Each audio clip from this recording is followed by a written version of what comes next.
Y a esta hora le doy la bienvenida a Salvador Quispe, asambleísta electo por Pachacutic, quien nos acompaña en el estudio en Quito. Muy buenos días, bienvenido. Buenos días, Liz. Muchas gracias por la invitación. Saludos para su distinguida audiencia.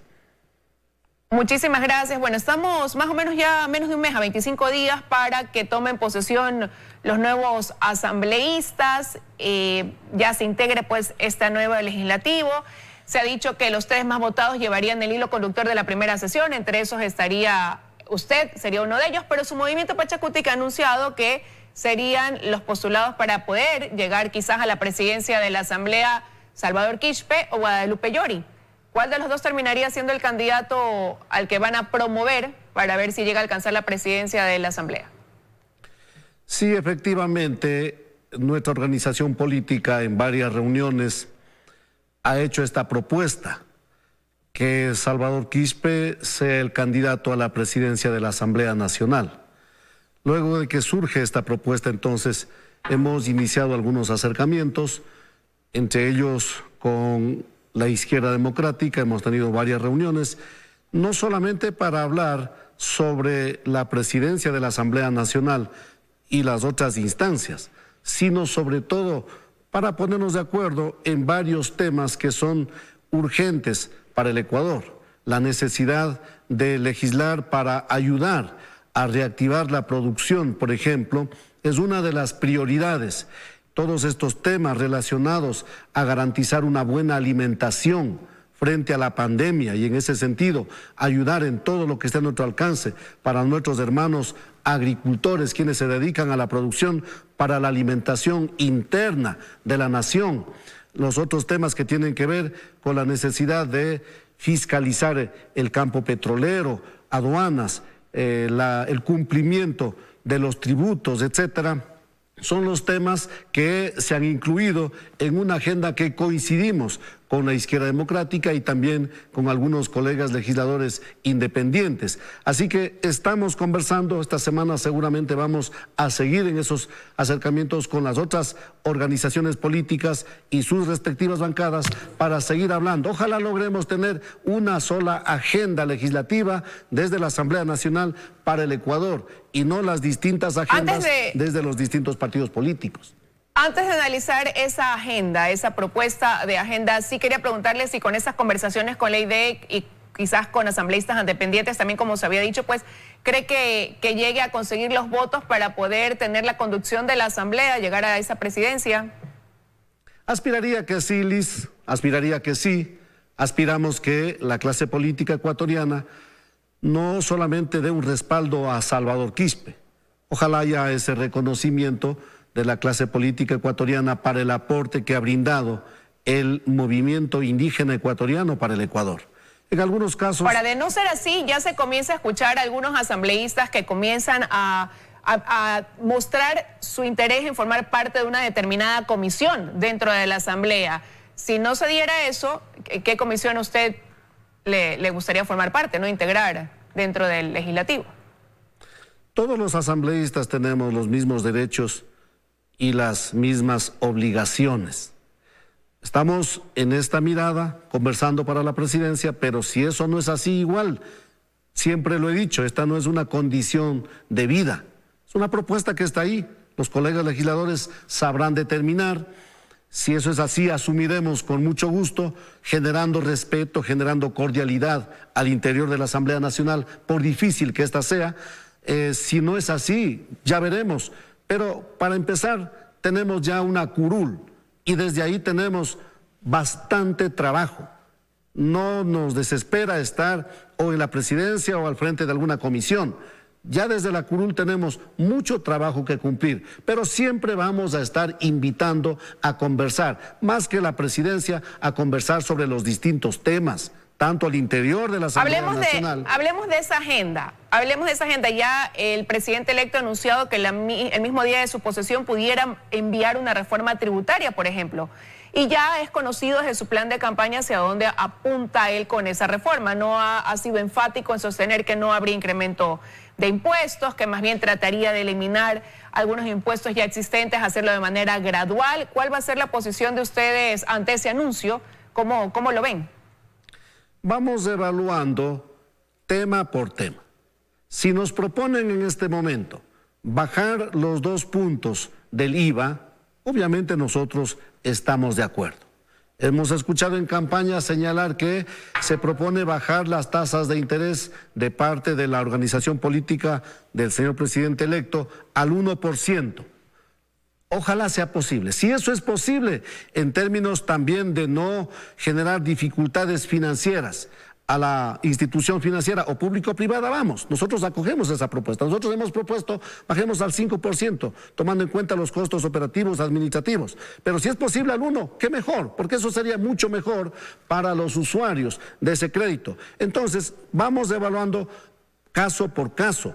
Habrán otros temas que también he venido escuchando. Se quiere poner en manos privadas de varios de los servicios que ofrece el Estado en este momento a través ya sea de las empresas públicas, y ahí nosotros no vamos a estar de acuerdo. El señor presidente electo conoce, el pueblo ecuatoriano conoce que lejos de estar pensando en privatizar CNT, por ejemplo, lo que estamos buscando, proponiendo nosotros, es que le demos la tecnología necesaria, el talento humano necesario, que se haga una administración adecuada y esas empresas den el servicio que necesitamos y sirvan para hacer una sana competencia con las otras empresas que ofrecen el servicio telefónico desde el sector privado. Entonces vamos a ir evaluando caso por caso y en función de eso habrá una respuesta. Ahora, ¿qué propuestas ya están planteando ustedes llevar para el inicio del arranque ya de esta nueva asamblea que genera mucha expectativa, sobre todo por la baja calificación, credibilidad que tiene la actual asamblea? Bueno, lo primero es que necesitamos volver a lo básico, la independencia de las funciones del Estado. Y en ese sentido yo hago una invitación al gobierno del presidente Lasso a que respetemos eso. Ojalá no volvamos a ver eso de que empiezan a llamar a escondidas a los legisladores para pedir que le ayuden en alguna determinada ley, dividiendo de esa manera los distintos bloques. Eso no es correcto. Ya hemos visto una y otra vez, pero la última vez que vimos para la segunda vuelta, cuando uno de los partidos políticos que entró al balotaje final, tratando de dividir a la CONAIE, y creo que el pueblo ecuatoriano dio su respuesta, y finalmente el resultado fue negativo frente a ese intento de dividir para ganar.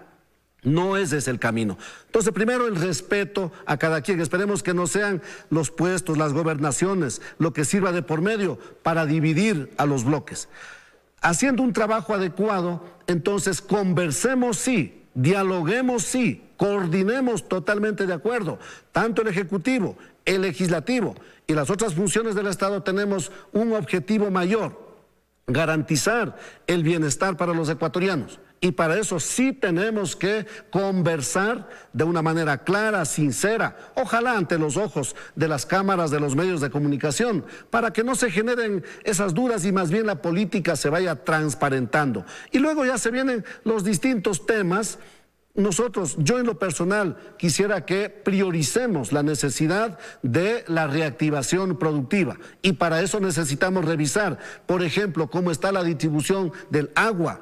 Hay sectores donde los vecinos tienen suficiente agua y los otros vecinos que producen el arroz para el consumo interno no tienen agua. Revisemos esos temas, revisemos las tasas de interés, revisemos el acceso a las tecnologías.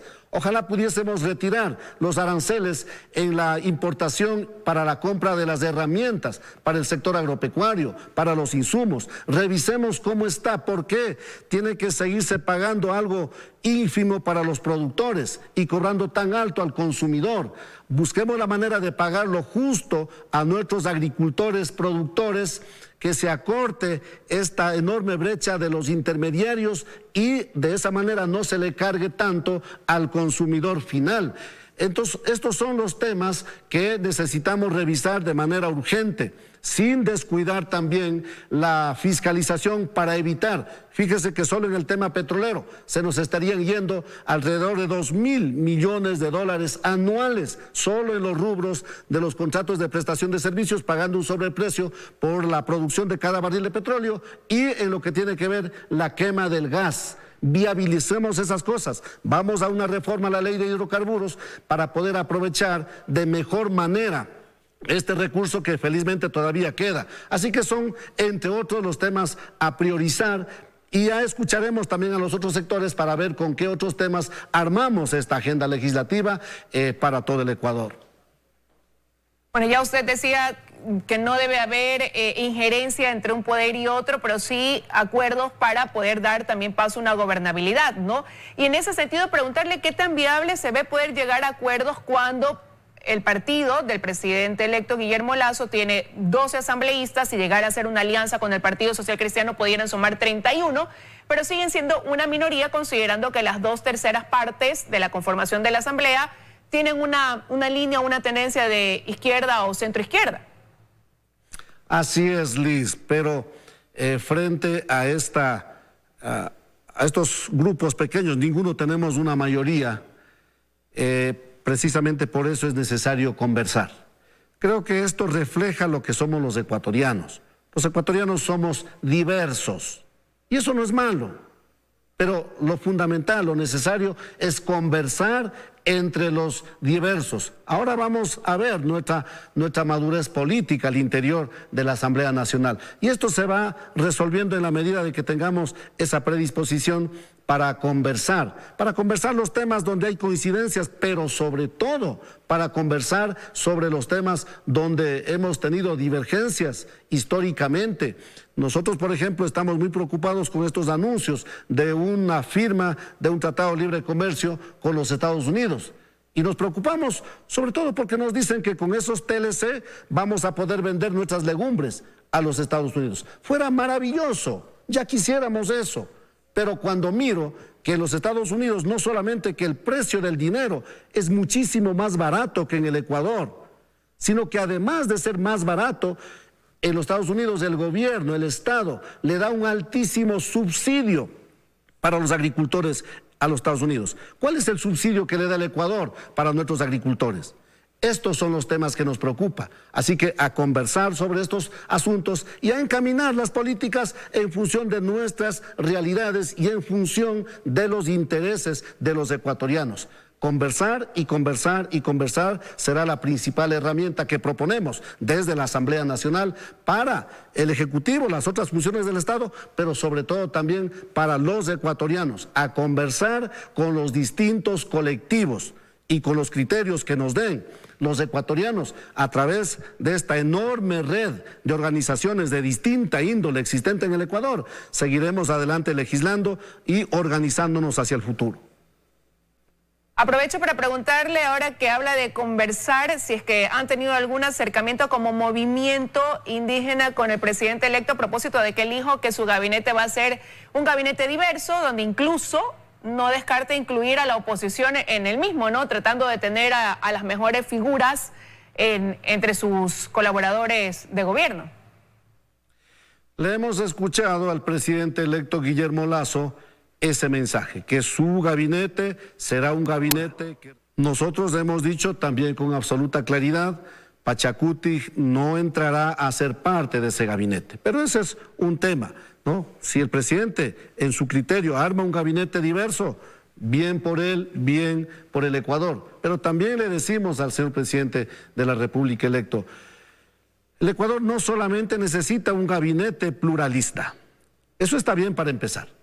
Pero sobre todo, los ecuatorianos necesitamos decisiones políticas orientadas hacia todos los ecuatorianos. No nos servirá tener un ministro con ponchito y sombrero. Si es que sigue faltando el agua en nuestras comunidades, si es que sigue faltando la educación en nuestras comunidades. Así que más que una persona en un gabinete, necesitamos las políticas públicas que se atienda en equidad, en igualdad de condiciones para ese Ecuador diverso tal como somos. Tengo 30 segundos, no me dijo, ¿ha habido algún acercamiento o no? ¿Han tocado la puerta del movimiento para quizás hacer algún planteamiento o no? Yo no conozco si hacía muy directamente, sí conozco de lo que se ha dicho públicamente y nosotros con esto estamos diciendo predispuestos a conversar Ya nuestros compañeros voceros del Pachacuti, con el compañero Marlon Santi a la cabeza, darán una respuesta en el momento más oportuno, pero estoy seguro que sí, vamos a conversar. Conversar no significa ceder. Todos sabemos cuáles son nuestras líneas, hasta dónde podemos ceder y qué cosas no se puede ceder. Conversar no es malo, aunque para mañana decir no, pero predispuestos a hablar, y estoy seguro que nuestros compañeros dirigentes encaminarán en ese sentido esta necesidad del diálogo al que el presidente también está invitando y nosotros también estamos invitando. Quiero agradecerle al asambleísta electo Salvador Quispe que nos haya acompañado esta mañana en los desayunos de 24 horas. Gracias por estar con nosotros. Muchas gracias, Liz. Hasta pronto.